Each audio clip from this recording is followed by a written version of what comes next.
First of all, click on the link I've provided in the description to access the MimicPC website. On this page, you can read about the different features of MimicPC if you're interested. But for now, click on Free Launch. It should take you to your dashboard. These are some of the apps you can use. You can see Automatic 11.11 Web UI for stable diffusion. You can also use Focus on this website, which is awesome. There's also a retrieval-based voice conversion, which is cool. You can also use Alalama Web UI as well as Chatbot Alalama. You can also use Face Fusion. This is a tool you're going to use a lot if you want to create AI influencers. Then you can use Comfy UI, which is for the top dogs in AI image generation. Then you can use Whisper, which is like speech to text. You can also use Invoke AI, AI Toolkit, and Automatic Web UI Forge. When you sign up, I know they'll give you a few free credits to start off with, which is awesome, and it literally costs cents per hour out of these credits. So, you can use it multiple times and it could span over several hours. Another feature that I like is if you go to the tutorial hub and click on it. As the name suggests, it's literally a tutorial page. You can learn how to use many of these tools. There are a lot of tutorials for Flux, for stable diffusion, for custom nodes. If you're just starting, this video will be helpful, but you could also check it out in case we miss anything here. So now, let's cut to the chase and run Flux on this tool. Simply go back to My Apps, then scroll and click on Automatic 11.11 Web UI Forge. Please ensure that you're using the Forge tool. Then click on Quick Start, and something like this should pop up. Once again, you have control over many settings. You can choose the version you want. As I said, it only costs a few cents per hour, meaning when you're not using it, you don't have to pay. Some image generators charge per image you generate, which could really break the bank. With MimicPC, you can also select the hardware according to your budget. This one has 16 gigabytes of RAM and 16 gigabytes of ROM. And of course, there are other plans like the Large Pro and Ultra. The higher the specs of the hardware, the faster your generations will be. And by going for the Large Pro or Ultra in the long run, you might end up saving more. Once that is done, you can select the time the machine should stop. For me, I would just select an hour. Then simply click on Create and Start. Now, once it has loaded up, you should be presented with this. Don't get discouraged by all these settings. It's just like Focus, and there are a lot of things you don't actually need to touch. You can take a look at the timer it has started, and you can choose to extend it, stop it, or just relaunch. Now, let's generate with Flux. Go over here and select Flux. Once that is done, let's just type in a demo prompt, maybe this. When done, make sure Flux is selected under the UA tab, then click Generate. Let's see how it does. Now it is done. If you click on it and you see this image, or maybe someone sends you this image, I bet you wouldn't know that it is AI generated at all. That's how good Flux has gotten, which is just magnificent. But we can make this even better. So how do we do that? Now, as you can see, although we selected Flux Suite, we didn't select the version of Flux that we want to use. So under Checkpoint, come over here, you can see that the checkpoint we used was Juggernaut XL.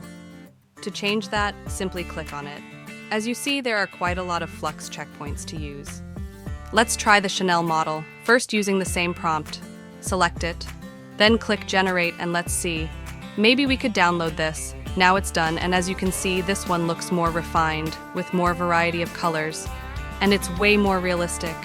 Now what we're going to do is exit that scroll back up and select FluxDef FV8. So once again, using the same prompt, hit Generate. Now it is done, and you can see there is even more detail in this image. This is why I always continue to respect Flux on MimicPC specifically. Alright, let's move on to the next section, where I'll teach you how to work with Omnigen AI, and it's going to be super exciting. From this section, select Omnigen, then click on Get Started. Once this panel opens, trust me on this, set the hardware option to Ultra. I've tried the other options, but Ultra is definitely the most cost-effective for users in every way. Finally, click Create and Start. Wait a few seconds. At the top of the page, you'll see how much time you have left. Scroll down, and here you'll find different modes for creating and editing images. When you click on any of these modes, you'll see its prompt displayed at the top. To try it out ourselves, I'm going to make a small change to the initial prompt. Don't adjust any other settings manually. Just set the dimensions to 1024. From experience, this size works the best. Click Generate. As you can see, the image is incredibly detailed and impressive. If you're not satisfied, simply click Generate again to create a new one. The next mode works like this. You upload a photo of a person, and then you can ask the tool to place them in a specific pose. I'll change the photo and click Generate.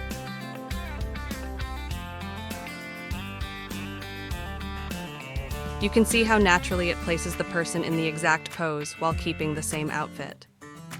The next section is similar, except it involves two people in the photo. In this case, you need to specify exactly which person you're referring to. Now, I'm going to tweak the prompt a bit so that instead of the person on the right, the tool generates an image of the person on the left who's wearing green in a walking pose while keeping the same outfit. Now, we click on Generate to see what it creates for us.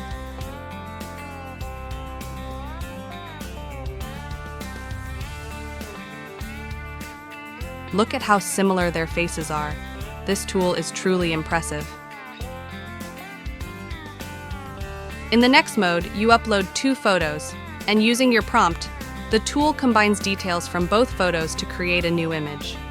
For example, I'll upload two new photos and ask the tool to generate an image of these two people holding fried chicken.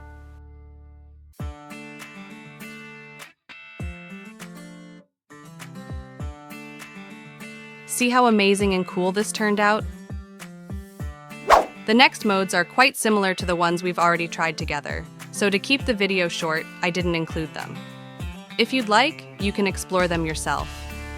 The last mode I want to test is this one, where you upload two images of objects, and the tool creates a new image from them.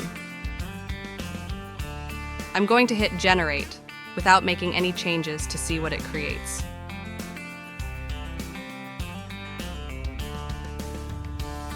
Oh wow, this tool is amazing. I'm really impressed by its power, precision, and attention to detail. I really enjoyed using this tool because it not only delivers great quality, but is also super easy to work with. I hope you liked it too. If you enjoyed this video, make sure to give it a like and subscribe to the channel. Until the next video, bye-bye.